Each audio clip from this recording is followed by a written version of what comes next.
Assalamualaikum warahmatullahi taala wabarakatuh. Salam sejahtera tuan-tuan dan puan-puan, ibu-ibu, bapa-bapa yang saya hormati sekalian. Saya Masa Bayu sekali lagi ingin mengambil kesempatan atas ruang yang masih Allah berikan dengan nafas, dengan tenaga, dengan kewarasan untuk sekali lagi kita dapat berdiskusi dan dapat kita berkongsi perjalanan masing-masing, perjalanan hidup kita khususnya di akhir zaman ini.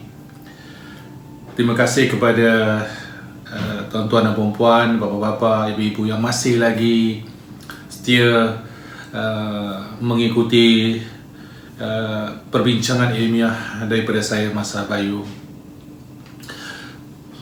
Kita sedang menempuh satu dimensi yang begitu sukar untuk difahami jika sekadar melihat dengan mata kasar ataupun sekadar untuk kita meletakkan itu sebagai suatu perhatian sahaja dengan suasana yang begitu luar biasa, dengan begitu banyak impak ataupun kesan-kesan yang mengganggu dalam aspek jiwa dan raga. Jiwa raga maksudnya rohani, jasmani. Dalam arti kata lain, terlalu banyak peristiwa-peristiwa dan begitu banyak sekali perkara yang berlaku yang telah membuat kita menjadi lebih keliru. Itu yang saya perhatikan di dalam beberapa waktu kebelakangan ini sampailah kepada hari ini. Jadi saya dihubungi oleh ramai teman-teman di online yang minta Masa Bayu kenapa tak memberikan lagi input-input ataupun kupasan-kupasan yang boleh dipraktikkan, yang boleh dilaksanakan di dalam banyak perkara. Kita sebenarnya tuan-tuan dan puan-puan ingin bercerita tentang aspek akhir zaman. Adalah satu kisah yang memerlukan satu ketetapan saja. Dalam apa juga status, apa juga suasana yang kita kerjakan ataupun yang kita miliki, sama ada dalam aspek keilmuan, sama dalam aspek ekonomi, sosial, politik dan sebagainya. Dalam saat ini, dalam suasana hari ini, dia hanya kembali kepada satu perkara saja. Apakah perkara tersebut? Hubungan kita dengan Allah Subhanahu Wa Taala. Kerana di akhir zaman adalah satu waktu, satu saat yang mana kita tidak ada apa-apa perkara atau rujukan ataupun apa juga situasi yang dapat membantu,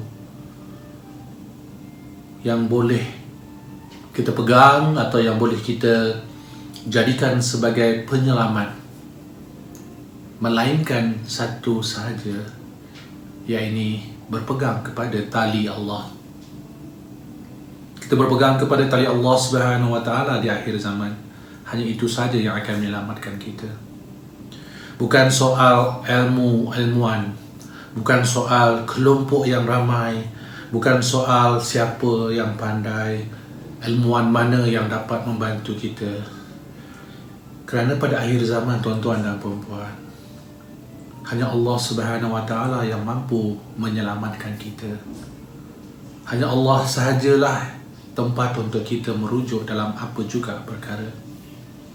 Saya dah berulang kali dalam kisah-kisah Imam Mahdi, kisah Dajjal, kisah akhir zaman yang saya telah kongsikan dengan tuan-tuan dan puan-puan. Semua itu sebenarnya akan dikembalikan kepada Maha Pencipta, yakni Allah Subhanahu Wa Taala. Kita adalah makhluk yang dijadikan oleh Allah, yang sentiasa memerlukan ihsan Allah dalam melalui kehidupan di atas muka bumi, sehingga kita sampai ke destinasi yang akan menentukan untung nasib kita di hadapan Allah Subhanahu Wa Taala. Tuan-tuan dan puan-puan, ramai yang bagi saya macam-macam artikel, bagi saya dengan pesanan-pesanan dan sebagainya. Hakikatnya satu saja, tuan-tuan dan puan-puan. Allah sajalah tempat kita bergantung. Maka Allah telah meletakkan satu proses kehidupan kepada kita di dalam muka bumi ini, di atas muka bumi, di dunia ini, dengan meletakkan suatu aturan yang khusus, menjelaskan kepada kita apa yang perlu kita lakukan. Bukan banyak ilmu, tapi manfaat ilmu. Ilmu yang datang daripada satu sumber yang khusus, kerana ibu kepada segala ilmu pengetahuan adalah Allah Subhanahu Wa Taala. Akhir zaman, tuan-tuan dan puan-puan, ramai orang yang menyangka dan bersangka mereka memiliki ilmu. Ramai yang menyangkakan dialah orang yang telah mendapatkan jawapan kepada segala masalah yang ada di seluruh muka bumi. Lalu dia menjadikan diri dia sebagai manusia yang meletakkan persoalan-persoalan benar atau salah kepada pihak yang lain. Sedangkan hakikatnya sebagaimana yang telah saya nyatakan tadi, segala-galanya kembali kepada Allah Subhanahu Wa Taala. Tuan-tuan dan puan-puan, ada yang tanya apa formula dia? Ada yang bertanya bagaimana nak melalui kehidupan hari ini yang penuh dengan begitu banyak kekeliruan. Tidak ada cara lain, tuan-tuan dan puan-puan yang saya hormati, kembali kepada Al-Quran dan Sunnah junjungan besar kita Nabi Muhammad SAW. Al-Quran itu telah ditinggalkan kepada kita. Al-Quran telah dijadikan sebagai suatu wadah yang khusus, aturan-aturan kehidupan di atas muka bumi. Aturan-aturan yang akan menentukan apa yang perlu kita lakukan dan apa yang perlu kita hindarkan dalam kehidupan kita, dalam segala aspek. Jangan hidup dalam bersangka-sangka, kerana Al-Quran itu bukan kisah dongeng atau cerita-cerita yang tidak ada ujung dan pangkalnya. Al-Quran ada awalnya dan ada akhirnya, atas menjelaskan setiap perjalanan manusia daripada awal sampai akhir, menjelaskan kejadian alam semesta daripada awal dan akhir. Segala-galanya ada di dalam Al-Quran. Hanya mereka yang ingin mencari solusi dengan jelas dan practicality akan memahami betapa tidak ada tempat yang lain yang boleh kita rujuk melainkan Al-Quran Karim dalam menentukan tindakan ke depan, dalam menentukan apa juga keputusan hidup kita di saat ini. Ini tak mau cerita lagi tentang yang di depan atau yang telah berlaku sebelumnya. Ini bercerita tentang sekarang. Apa yang perlu kita lakukan, tuan-tuan dan puan-puan. Begitu banyak sikap-sikap yang ada di sekeliling masyarakat-masyarakat hari ini yang duduk dalam bersangka-sangka, duduk dalam keadaan yang merasakan dia yang benar, pihak yang lain salah, merasakan diri dia yang mengetahui lebih daripada yang lain. Kerana itulah mainan Dajjal laknatullah yang telah meletakkan segala elemen-elemen riak, sombong, takabur, merasakan diri itu benar, merasakan diri itu mulia di dalam jiwa masyarakat, agar mereka itu tadi terpinggir dan tersisih daripada jalan yang benar, jalan yang akan menentukan hidup sama ada di dunia khususnya, dan lebih-lebih lagi kembali kepada Allah di akhirat nanti. Tuan-tuan dan puan-puan, ibu-ibu, bapak-bapak, Allah dah bagi segala-galanya pada kita. Allah dah berikan segala-galanya cukup untuk kita. Tidak ada satu perkara pun yang tersisih, tidak ada satu perkara pun yang tersembunyi, dan tidak ada sesuatu pun yang Allah letakkan itu sia-sia di dalam kehidupan kita di atas muka bumi. Apa yang perlu kita lakukan pada saat ini adalah kita sentiasa memastikan jangan sekali-kali kita merujuk lain daripada Al-Quran. Kita fahami, kita menghalusi, mendalami sunnah junjungan besar kita Nabi Muhammad SAW. Memahamkan kehidupan bukan bererti untuk mendapatkan diri kita suatu derajat atau meletakkan diri kita lebih mulia daripada yang lain. Dan memahami kehidupan adalah atas tujuan untuk menyelamatkan diri kita apabila kita kembali kepada Allah. Bukan soal tidak wujud solusinya, bukan tidak wujud formula untuk kita menyelesaikan masalah yang ada di sekeliling, tetapi realitinya di sini tuan-tuan dan puan-puan adalah cara kita melihat. Sumber apakah yang kita gunakan untuk kita melihat apa juga solusi formula yang sebenarnya telah wujud di hadapan mata kita. Allah dah beri kita lengkap segala-galanya, dan Allah telah sempurnakan kita sebagai manusia dengan meletakkan suatu perkara yang meninggikan kita, menaikkan darjat manusia berbanding dengan makhluk yang lain, yakni akal yang Allah berikan. Gunakan akal yang Allah berikan berdasarkan panduan Al-Quran, berdasarkan segala sunnah junjungan besar kita Nabi Muhammad SAW. Maka segala formula-formula kesukaran, formula penderitaan yang sedang dialami oleh masyarakat dunia hari ini, COVID-19-nya dengan peperangan dan masalah ekonomi, demi Allah yang Maha Pengasih lagi Maha Penyayang, semua itu telah ada di hadapan mata kita, telah ada di sekeliling kita. Cuma kita tidak melihat dengan mata kita, kita tidak melihat dengan jiwa kita, kerana kita telah pun digelapkan dengan perkara-perkara yang tidak jelas. Dan kenapa itu berlaku? Kerana ingat tuan-tuan dan puan-puan, Al-Quran adalah penyuluh kepada kegelapan.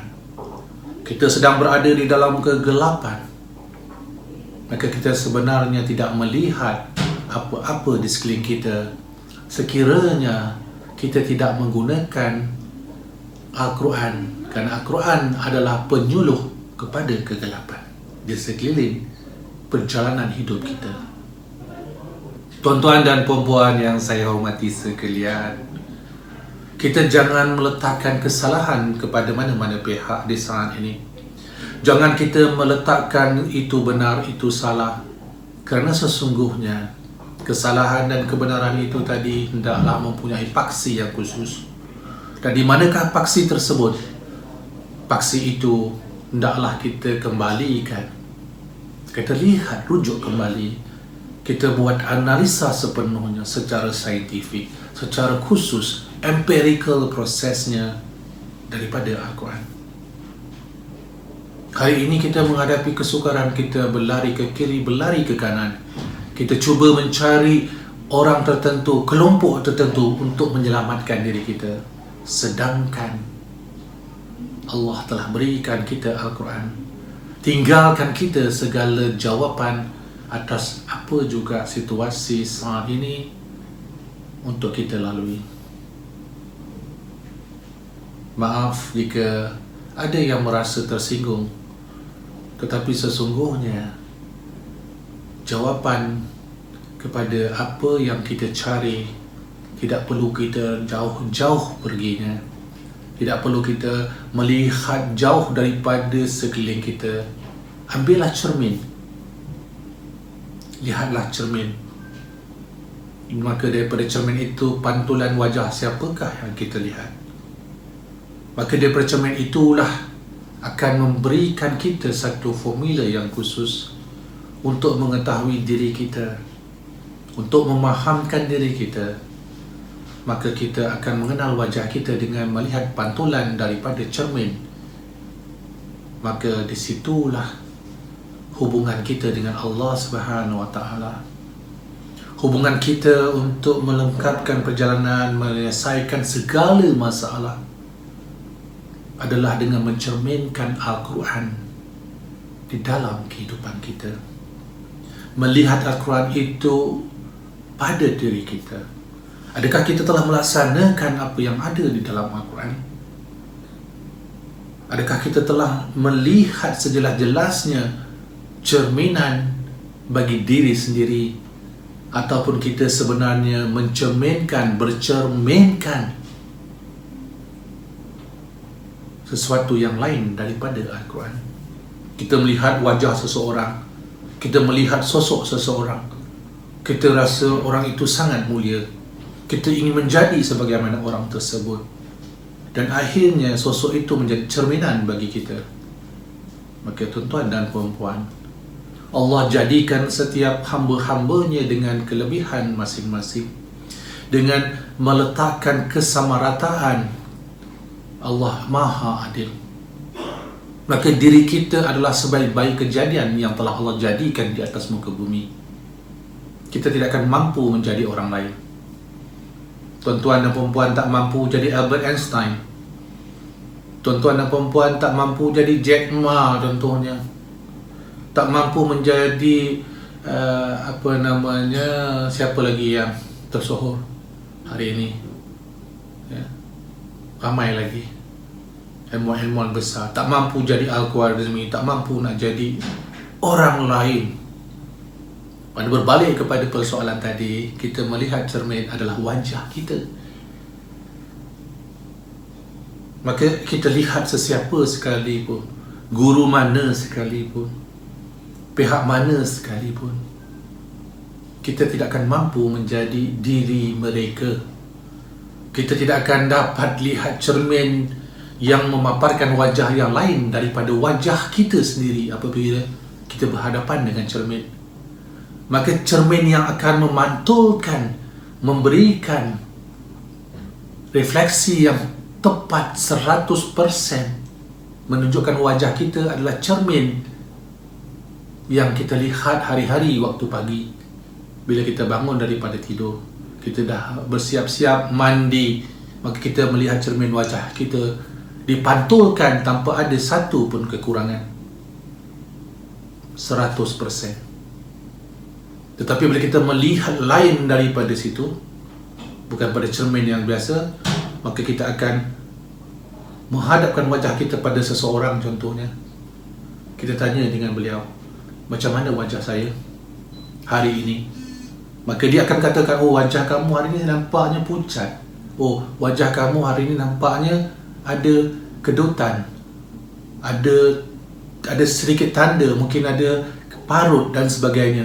Maka kita bergantung kepada penjelasan pihak yang lain tentang diri sendiri tanpa ada penyaksian yang jelas daripada diri kita. Kita tunggu orang yang memberitahu. Maka itu juga adalah cerminan yang telah kita lakukan dalam hidup. Dan tuan-tuan dan puan-puan, masalahnya di sini, adakah tepat ataupun boleh tak kita terima pernyataan-pernyataan tentang diri kita daripada pihak yang lain? Kerana yang lain itu atas sifat dia sendiri, wajah dia sendiri, dia cuma menyampaikan apabila kita bertanya, tetapi ia tidak sama sebagaimana cermin kaca yang kita lihat dan memantulkan wajah kita yang sebenar-benarnya. Maka disitulah tuan-tuan dan perempuan, Al-Quran akan mencerminkan diri kita. Kita tak perlu ragu-ragu lagi dah, wajah kita lah tu. Oh, kita percaya dengan dia, maka kita terima, ya, ni wajah aku macam ni. Macam dia kata, wajah kamu, hidung kamu mancung lah, ya, mata mungkin bundar lah, kerana dia yang beritahu. Tapi kerana kita mempunyai hubungan baik dengan beliau, maka kita terima tetapi itu tidak melalui satu proses practicality. Sebagaimana yang saya jelaskan tentang cermin kaca, itulah perbezaan Al-Quran. Seumpama cermin kaca yang menjelaskan sejelas-jelasnya diri kita tanpa tertinggal walau sedikit pun tentang diri kita, berbanding dengan cerminan yang lain. Tuan-tuan dan puan-puan, menyatakan sesuatu perkara tentang orang lain itu mudah, kerana kita melihat. Tetapi untuk menyatakan tentang diri sendiri, muhasabah, postmortem, melihat dalam diri kita, kita tidak akan mampu melihat wajah kita jika tidak adanya cermin. Maka Al-Quran adalah cermin yang Allah berikan kepada kita untuk kita mengetahui, oh wajah aku begini, di sini ada parutnya, oh di sini ada keningnya begini, oh ada kedut. Jadi kita sedar, kita mengetahui tanpa ada persoalan peribadi, persoalan mungkin kerana kawan atau lawan atau musuh yang akan menyatakan keburukan kepada kita kerana dia musuh kita, ataupun dia akan menyatakan tentang keindahan kita, kebaikan kita kerana dia kawan.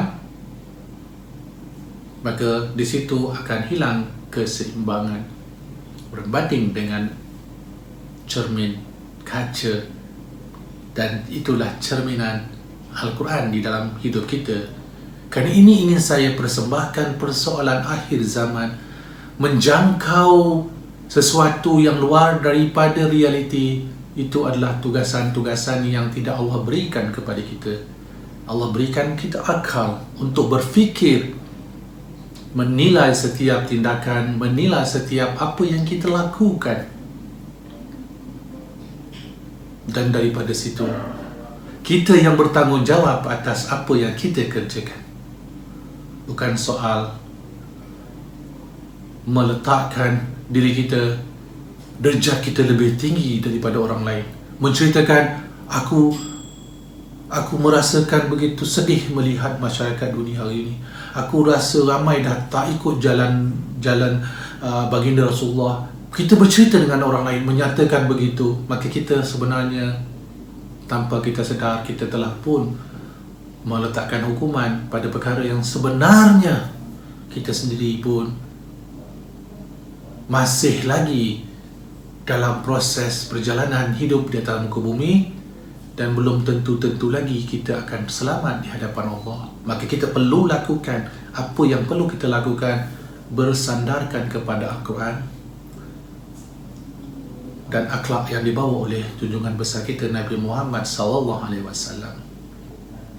Tuan-tuan dan puan-puan, bicara itu mudah, melafazkan rasa itu satu perkara yang indah kepada mereka yang ingin meletakkan posisi jiwa dalam diri dia. Tetapi untuk melaksanakan apa yang dilafazkan, melaksanakan apa yang dihimpunkan dalam jiwa, itu adalah tugas, itu adalah tanggungjawab, amanah yang telah diberikan oleh Allah kepada kita sebenar-benarnya. Maka tangible factor, sesuatu yang jelas, fizik itu kena wujud. Tanpa jasad, roh tidak ada tempat. Tanpa roh, maka jasad tidak ada gunanya. Maka disitulah tuan-tuan dan puan-puan, kita jangan meletakkan proses siapa betul, siapa salah, asalkan mengikut sunnah Rasulullah, asal ia berlandaskan kepada Al-Quran dan ia dipraktikkan dengan jelas, mendatangkan manfaat kepada yang lain. Maka cerminan pada itu, cerminan yang kita pegang itu, maka kita tanpa kita sedar, kita sebenarnya telah menjadi cerminan kepada yang lain, sebagaimana Rasulullah menjadi cerminan kepada umat-umatnya. Assalamualaikum, salam sejahtera daripada saya, Masa Bayu.